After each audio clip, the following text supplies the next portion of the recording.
سورۃ الصافات کی آیت نمبر 133۔ الحمدللہ وکفی وسلام علی عبادہ الذین اصطفی،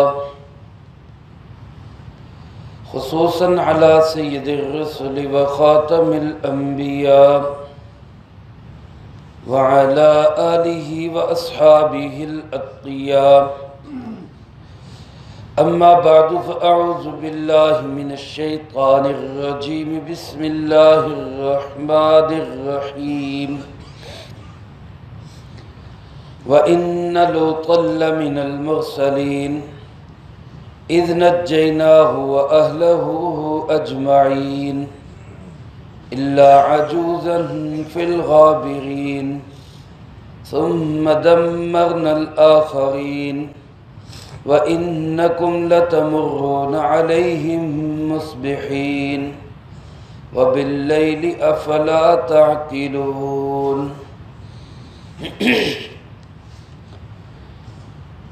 وَإِنَّ لُوطًا لَّمِنَ الْمُرْسَلِينَ، کوئی شک نہیں کہ حضرت لوط علیہ السلام بھی رسولوں میں سے ہیں۔ اذ نجیناہ وأہلہ اجمعین، جب ہم نے نجات دی ان کو بھی اور ان کے ماننے والوں کو بھی، سب کے سب کو۔ الا عجوزا فی الغابرین، سوائے ایک بڑھیا کے جو پیچھے رہ جانے والوں میں سے تھی۔ ثم دمرنا الآخرین، اور پھر ہم نے ملیا میٹ کر دیا پچھلوں کو۔ وَإِنَّكُمْ لَتَمُرُّونَ عَلَيْهِمْ مُصْبِحِينَ، اور یقیناً تم لوگ گزرتے ہو ان کے شہر سے صبح کے وقت، وَبِاللَّيْلِ، اور رات کے وقت۔ افلا تعقلون، کیا تمہیں عقل نہیں آتی؟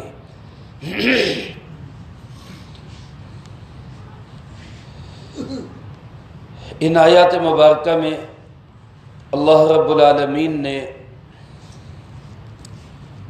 پانچویں قوم کا تذکرہ کیا ہے کہ جس نے اللہ کے نبی حضرت لوط علیہ السلام کی مخالفت کی اور ان کے پروگرام کو ٹھکرایا، انکار کیا۔ ان کا انجام کیا ہوا؟ اس سے پہلے 4 قوموں کا ذکر ہو چکا ہے۔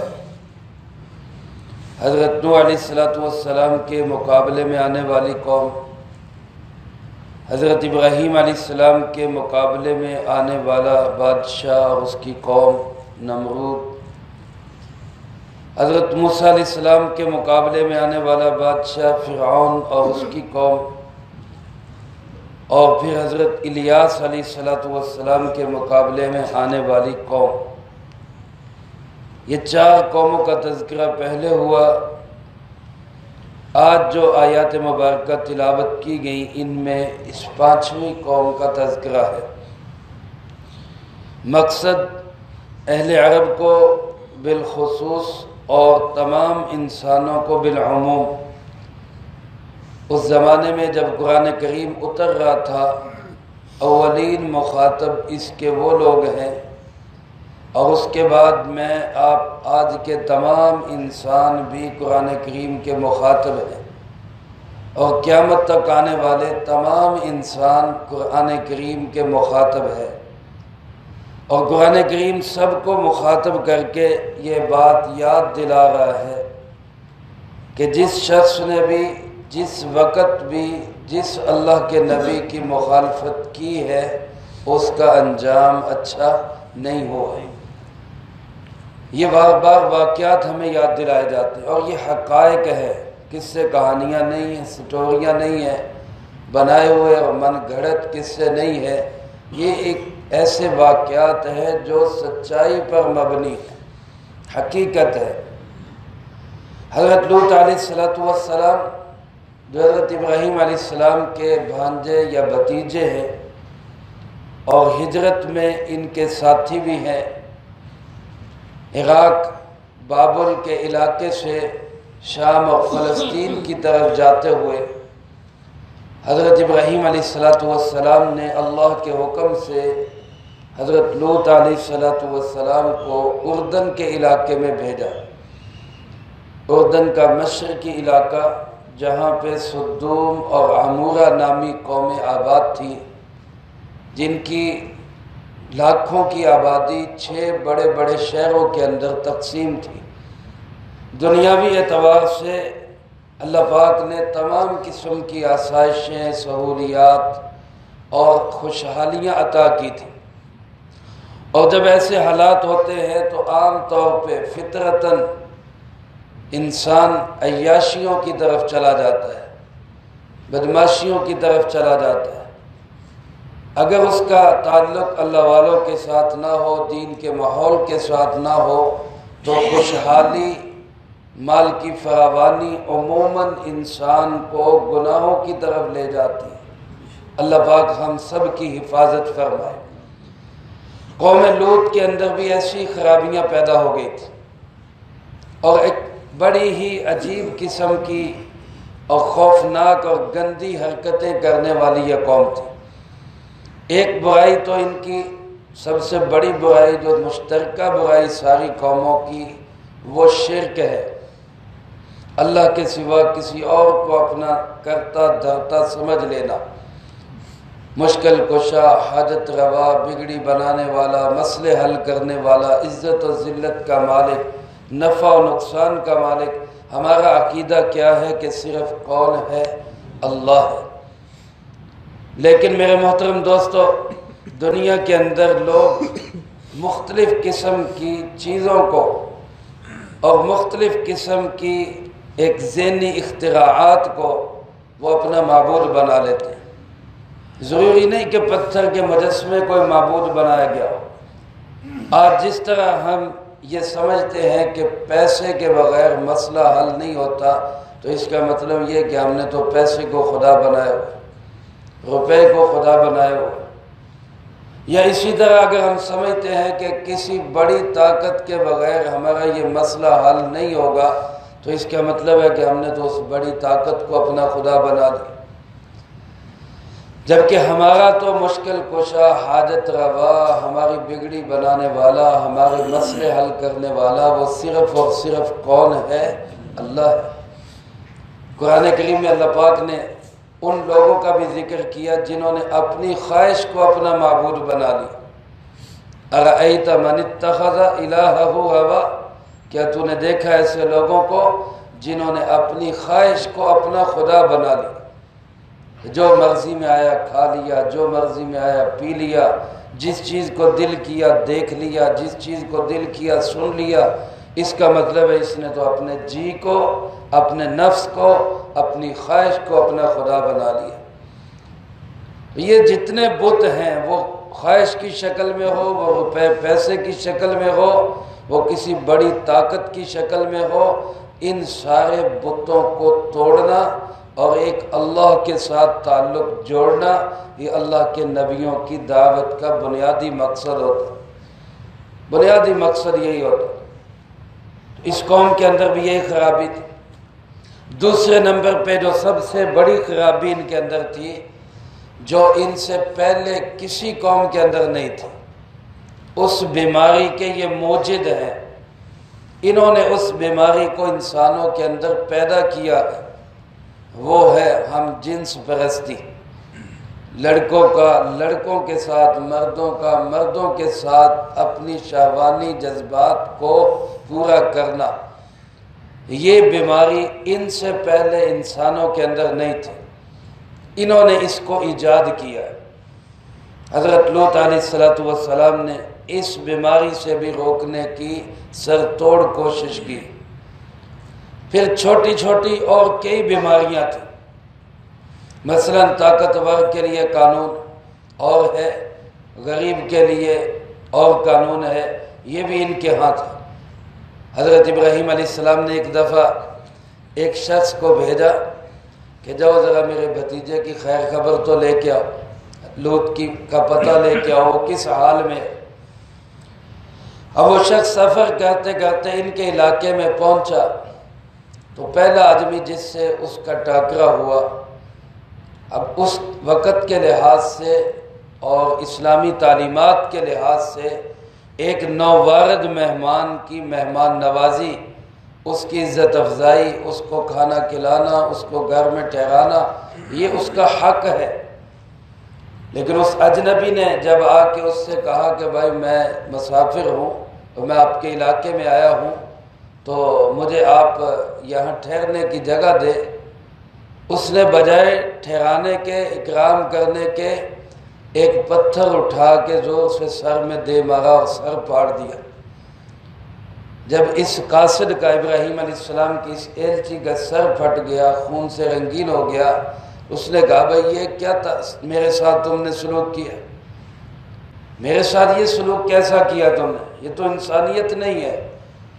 تو الٹا شرمندہ ہونے کی بجائے اس کو پکڑ لیا اور کہنے لگا میں نے تیرا سر پھاڑا ہے، تیرا خون نکلا ہے، میری توانائی لگی ہے، میرا زور لگا ہے، لہذا مجھے پیسے دو۔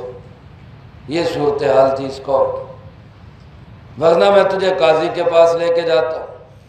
اس نے سوچا بھی چلو قاضی کے پاس چلتے ہیں، کوئی میں مسافر ہوں، میرا کوئی آسرا بھی کرے گا، اس کو سزا بھی دے گا۔ قاضی بھی اسی قوم کا تھا، جیسے آج کے جج ہماری قوم کے حصہ ہے، وہ بھی اسی قوم کا حصہ تھا۔ اس نے کہا کہ بھائی قانون کے لحاظ سے بات تو بنتی ہے، تمہیں اس کو پیسے دینے پڑے گے، اس کا زور تو لگا ہے، اس کا زور تو لگا ہے، تمہیں پیسے دینے پڑیں گے۔ یہ سمجھدار آدمی تھا، تھوڑا پیچھے ہٹا، ایک پتھر اٹھا کے زور سے قاضی کے سر میں دے مارا اور یہ کہتے ہوئے بھاگ گیا کہ میرا بھی زور لگا ہے، جو میرے پیسے بنتے ہیں وہ اس کو دے دینا، یہ کہہ کے وہاں سے بھاگ گیا۔ یہ صورتحال تھی، جا کے ابراہیم علیہ السلام کو بتا دیا بھی قوم کا یہ صورتحال ہے۔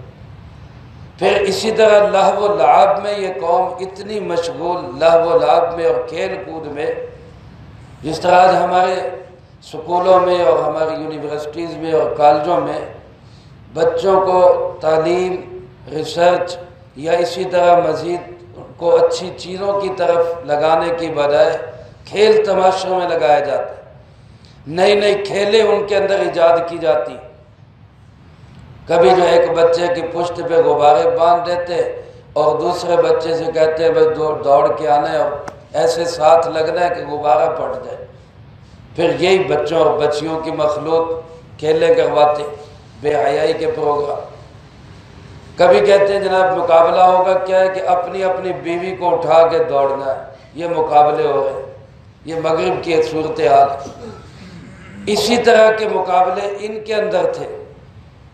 علماء نے لکھا ہے کہ ہوا خارج کرنے کا مقابلہ کرتے تھے کہ اچھی آواز نال کیڑا خارج کرتا ہے، یہ مقابلے ہو رہے ہیں اس قوم کے۔ اللہ کے نبی سمجھا رہے ہیں بھئی ان بری حرکتوں سے باز آ جاؤ، بری عادتوں کو چھوڑ دو، اللہ کی طرف آ جاؤ، لیکن تس سے مس نہیں ہو۔ بالآخر جب بات نہیں مانی اور وقت آ گیا، ایک طویل وقت حضرت لوط علیہ السلام نے سمجھایا، تبلیغ کی، نہیں مانے، تو پھر اللہ رب العالمین کی طرف سے عذاب آیا۔ اور عذاب کیسے آیا؟ اللہ پاک نے فرشتوں کو بھیجا نوجوان لڑکوں کی شکل میں۔ فرشتے آئے، حضرت لوط علیہ السلام کے پاس ٹھہرے، اور ظاہر ہے وہ انسانی شکل میں تھے، لوط علیہ السلام ان کو پہچان نہیں سکے، یہ فرشتے۔ انہوں نے سمجھا اجنبی مسافر ہے، تو انہوں نے تو اپنی اخلاقیات اور جو اللہ کی طرف سے تعلیمات تھی ان کے مطابق مہمانوں کو گھر میں ٹھہرایا۔ لیکن قوم کے لوگ جس طرح کی بری عادتوں میں پڑ چکے تھے، وہ اللہ کے نبی کے گھر پہ چڑھ دوڑے کہ جناب ہمیں پتہ چلا آپ کے گھر میں مال آیا ہوا ہے، خوبصورت نوجوان لڑکے آئے ہوئے ہیں، اور ہم تو ان کو لینے کے لیے آئے، ہمارے حوالے کریں۔ یہاں تک قرآن کریم نے بتایا حضرت لوط علیہ السلام نے اپنی بیٹیوں کا واسطہ دیا، اپنی سگی بیٹیاں تھیں، ہؤلاء بناتی ہن اطہر لکم، یہ میری بیٹیاں ہیں، ان سے شادیاں کر لو، نکاح کر لو۔ یا قوم کی بیٹیوں کا کہا کہ قوم کی بیٹیاں میری بیٹیاں ہیں، ان سے شادیاں کرو اور جائز طریقے سے اپنے جذبات پورے کرو۔ فاتقوا اللہ ولا تخزونی فی ضیفی، اللہ سے ڈرو، مجھے میرے مہمانوں کے سامنے رسوا نہ کرو، مجھے ذلیل نہ کرو، میرے مہمان ہیں۔ مہمان نواز لوگ ایسے ہوا کرتے ہیں میرے محترم دوستو۔ افغانستان کے لوگ تھے، اسامہ بن لادن ان کا مہمان تھا، انہوں نے اپنے ملک کی اینٹ سے اینٹ بجوا لی لیکن مہمان کی حفاظت کی۔ اور ہم پاکستانی ایسے قومی غدار لوگ ہیں، اللہ ہمیں معاف فرمائے۔ ہمارے پاس وہ مہمان ٹھہرا ہوا اور ہماری نمبر 1 فوج نے مروا کے، ہماری حکومتوں نے اس کو راستہ دے کے، اور اس وقت کا صدر زرداری شکریہ ادا کر رہا ہے کہ جناب شکریہ آپ نے اس کو مار دیا۔ ہم مہمانوں کو مروا کے دوسروں کا شکریہ ادا کرتے، یہ ہماری قومی حالت ہوئی پڑی۔ اس وقت اللہ معاف کرے صورتحال قوم لوط اور قوم یوتھ میں کوئی فرق نہیں۔ ہماری پاکستانی قوم اور لوط یہ ایک جیسی عادات رکھنے والی قوم بن چکی ہے۔ اللہ ہمیں اپنے عذاب سے پناہ میں رکھے۔ اگر بچے ہوئے ہیں تو وہ جناب محمد کریم صلی اللہ علیہ وسلم کی دعاؤں کا صدقہ ہے۔ اللہ ہمیں ان بری اور گندی عادتوں سے بچنے کی توفیق نصیب فرمائے۔ فرشتوں نے کہا کہ جناب آپ پریشان نہ ہو، ہم انسان نہیں ہیں، ہم اللہ کے فرشتے ہیں، آپ بس اتنا کریں فَأَسْرِ بِأَهْلِكَ بِقِطْعٍ مِّنَ اللَّيْلِ وَلَا يَلْتَفِتْ مِنْكُمْ أَحَدٌ، آپ رات کے کسی وقت میں اپنے ساتھیوں کو، اپنی بیٹیوں کو لے کر یہاں سے نکل جائیں، اپنے گھر والوں کو لے یہاں سے چلے جائیں، لیکن ایک بات کا خیال رکھیں کہ پیچھے مڑ کے نہیں دیکھنا پیچھے کیا ہو رہا ہے۔ پیچھے جو بھی ہو آپ نے نہیں دیکھنا پیچھے کیا ہو رہا ہے۔ حضرت لوط علیہ السلام نے ساتھیوں کو ساتھ لیا، بیٹیوں کو، بیوی کو ساتھ لیا اور کہا کہ بھائی پیچھے مڑ کے کسی نے نہیں دیکھنا۔ اللہ پاک فرماتے اذ نجیناہ، وہ وقت یاد کرو جب ہم نے ان کو بھی نجات دی، وَأَهْلَهُ، اور ان کے اہل کو بھی۔ اہل سے مراد ان کے گھر والے بھی اور ماننے والے بھی، اجمعین، ہم نے سب کو نجات دی، الا عجوزا، سوائے ایک بڑھیا کے۔ علماء نے لکھا ہے یہ بڑھیا حضرت لوط علیہ السلام کی اہلیہ تھی، یہ مومنہ نہیں تھی، یا تو یہ ساتھ گئی نہیں، یہ بعض علماء نے لکھا ہے کہ ساتھ گئی تھی لیکن جب پیچھے کھڑاک ہوا حکم یہ تھا کہ پیچھے مڑ کے نہیں دیکھنا، اس نے پیچھے مڑ کے دیکھا تو یہ بھی پیچھے والوں میں ہی رہ گئے، یہ بھی وہیں پہ ان کے ساتھ ہی عذاب کا شکار ہو گئی۔ اللہ پاک فرماتے الا عجوزن، ایک بڑھیا جو پیچھے رہ جانے والوں میں سے تھی۔ ثم دمرنا الآخرین، اور پھر پچھلوں کو ہم نے ملیا میٹ کر دیا، پیس کے رکھ دیا، صفحہ ہستی سے مٹا دیا۔ قوم کے کام الٹے تھے، اللہ نے ان کو عذاب بھی ایسا ہی دیا۔ حضرت جبرائیل علیہ السلام نے اس پورے علاقے کو، یہ جو 6 بڑے بڑے شہر تھے اور لاکھوں کی آبادی تھی، اس زمین کے پورے ٹکڑے کو اپنے پر کے ایک کنارے پہ زمین سے اکھاڑا اور اوپر اٹھایا اور آسمان کی بلندیوں تک لے گئے، آسمان جتنا اوپر لے گئے، اور وہاں سے جا کے الٹا کر کے اس کو زور سے نیچے پھینک دی، اور اوپر سے پھر پتھروں کی بارش ہوئی، فَأَمْطَرْنَا عَلَيْهِمْ مَطَرًا، اللہ فرماتے ہم نے ان پہ پتھروں کی بارش برسائی، اور ہر پتھر اس کے اوپر مُصَوَّمَةً عِنْدَ رَبِّكَ، نام لکھا ہوا تھا کہ یہ پتھر کس کو جا کے لگنا ہے، وہ جس کے لیے تھا وہ اسی کو جا کے لگا، اور پوری قوم کو اللہ پاک نے یک لخت ملیا میٹ کر کے رکھ دیا۔ حضرت مفتی اعظم پاکستان حضرت مفتی شفیع صاحب رحمۃ اللہ علیہ نے لکھا ہے کہ جہاں یہ قوم نیچے پھینکی گئی اردن کے مشرقی علاقے میں، وہاں اتنی گہرائی میں چلی گئی کہ نیچے سے پانی نکل آیا، اور وہاں آج بھی ایک چھوٹی سی جھیل ہے جس کو ڈیڈ سی کہا جاتا ہے، بحر میت، مردہ سمندر، مردہ جھیل، اور اس کے متعلق حضرت نے لکھا ہے کہ آج بھی وہاں پہ کوئی چیز زندہ نہیں رہتی، اتنی نحوست پڑی ہوئی ہے۔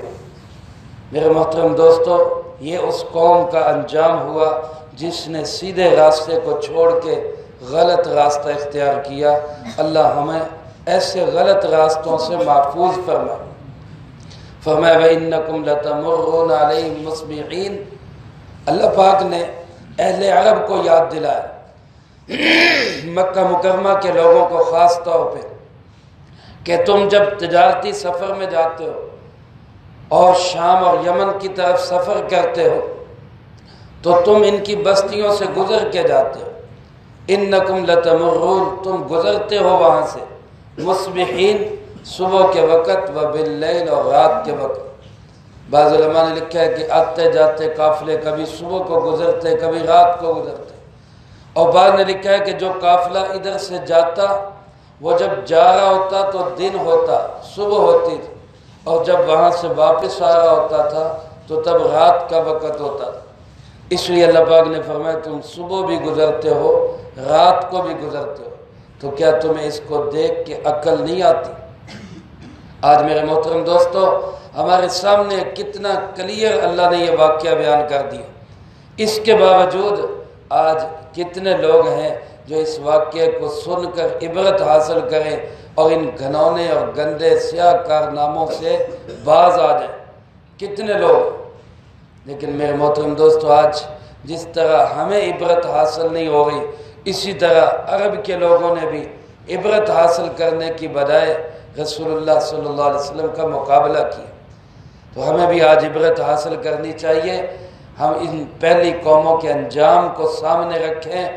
آج اہل حق کا، جناب محمد کریم صلی اللہ علیہ وسلم کا، رسول اللہ صلی اللہ علیہ وسلم کا، دین والوں کا مقابلہ کرنے کی بجائے ہمیں دین حق کی طرف آنا چاہیے، ورنہ جو خوفناک اور بھیانک انجام ان قوموں کا ہوا ہے، اللہ ہمیں اپنی حفظ و پناہ میں رکھے، کہیں یہی خوفناک انجام ہمارا نہ ہو جائے۔ اللہ پاک سے دعا ہے اللہ مجھے آپ کو سب کو قرآن و سنت کی صحیح سمجھ نصیب فرمائے، اور جو کچھ کہا سنا اس کو زندگی میں لا کے دوسروں تک پہنچانے کی توفیق عطا فرمائے۔ اللہم انت السلام و منک السلام، تبارک ربنا و تعالیت یا ذا الجلال والاکرام۔ اللہم اعنا علی ذکرک و شکرک و حسن عبادتک۔ اللہم احسن عاقبتنا فی الامور کلہا وأجرنا من خزي الدنيا وعذاب الآخرة۔ اللهم باقية كباقية الوليد، اللهم استر عوراتنا وآمن روعاتنا، اللهم إنا نجعلك في نحورهم ونعوذ بك من شرورهم، اللهم اكفنا بحلالك عن حرامك وأغننا بفضلك عمن سواك۔ اے مولا کریم، اس پورے ہفتے میں جتنا درس قرآن ہوا، ان احباب نے، ان طلبہ عزیز نے، طالبات نے جو پڑھائی کی، اے اللہ اس سب کو اپنی بارگاہ میں قبول فرما۔ اے اللہ پاک سب کے سب اعمال کو اپنی بارگاہ میں قبول فرما۔ اے اللہ ان مقبول اعمال کا جو ثواب ہمارے پیارے آقا جناب محمد کریم خاتم النبیین صلی اللہ علیہ وسلم کو پہنچا۔ آپ علیہ السلام کو ہم سب کی طرف سے بہترین جزائے خیر نصیب فرما۔ آپ کے توسل سے تمام انبیاء، تمام صحابہ، تمام اہل بیت، ازواج مطہرات، بنات اطہار، نبی پاک صلی اللہ علیہ وسلم کی امت کے وہ تمام لوگ جو اس دنیا سے جا چکے، جو موجود ہیں، جو قیامت تک آئیں گے، اللہ سب کو اس کا جو ثواب نصیب فرما۔ بالخصوص حضرت سیدنا ابو بکر صدیق رضی اللہ تعالیٰ عنہ جن کا کل یوم وفات ہے، اے اللہ ان کو اس کا پورا اجر و ثواب نصیب فرما۔ حاضرین مجلس میں سے جس کے جو عزیز و قارب، رشتہ دار، دوست، احباب، اساتذہ، مشائخ، والدین، اور یا اللہ پاک اس دنیا سے جو جا چکے، اے اللہ ان سب کو اس کا ثواب نصیب فرما۔ ہمارے عزیز طالب علم عمر فاروق کی خالہ گزشتہ دنوں انتقال فرما گئی، اے اللہ پاک ان کو اس کا اجر و ثواب نصیب فرما۔ تمام مرحومین کی قبور کو جنت کا باغ بنا، سب کے درجات کو بلند فرما، سب کی سیئات کو معاف فرما، سب کو جنت الفردوس میں اعلیٰ مقام نصیب فرما۔ اے اللہ پاک جو لوگ بیمار ہیں سب کو شفائے کامل نصیب فرما، جنہوں نے دعاؤں کے لیے کہا یا کہنا چاہتے ہیں ان کا ہم پہ حق ہے، اے اللہ پاک سب کی جائز نیک تمناؤں کو پورا فرما۔ کراچی سے ہمارے ایک دوست جو علماء سے مدارس سے بڑی محبت کرتے ہیں بھائی خلیل صاحب اور ان کی اہلیہ دونوں بیمار ہیں، دعا کے لیے کہا ہے، طلباء سے خاص طور پہ سب دعا فرمائے اللہ ان کو صحت و تندرستی عطا فرما۔ اسی طرح ہمارے بھائی خلیل یہاں ان کی والدہ بیمار ہے، ان کے لیے دعا فرمائے اللہ ان کو صحت و تندرستی عطا فرما۔ اے اللہ جنہوں نے دعاؤں کے لیے کہا یا نہیں کہہ سکے، یا اللہ پاک سب کو یا اللہ صحت و تندرستی عطا فرما، یا اللہ سب کی جائز نیک تمناؤں کو پورا فرما۔ اس مجمع میں جتنے میرے بھائی میرے بچے بیٹھے ہیں، یا اللہ جس کے دل میں جو تمنا، جو آرزو، جو کوئی امنگ ہے، جس کا جو کوئی مسئلہ اٹکا ہوا ہے، اے اللہ قرآن پاک کی برکت سے، اس پاک محفل کی برکت سے سب کے مسئلوں کو اپنی رحمت سے حل فرما۔ اے اللہ پاک سب کی مشکلات کو دور فرما، سب کے لیے آسانی والا معاملہ فرما۔ کوئی مقروض ہے، اے اللہ اس کے قرضے کی ادائیگی کی شکلیں پیدا فرما۔ کوئی بے اولاد ہے، اے اللہ اس کو نیک صالح اولاد نصیب فرما۔ کوئی بے گھر ہے، اس کو اپنا کشادہ گھر نصیب فرما۔ اے اللہ جو بے گناہ جیلوں کے اندر قید ہیں، اے اللہ اپنی رحمت سے ان کو رہائی نصیب فرما۔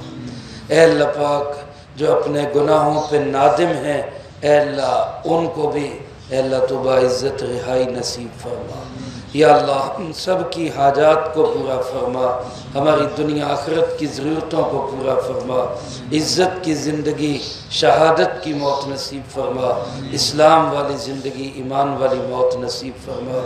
ربنا تقبل منا انک انت السمیع العلیم وتب علینا انک انت التواب الرحیم، وصلی اللہ علی النبی الکریم وعلی آلہ واصحابہ اجمعین برحمتک یا ارحم۔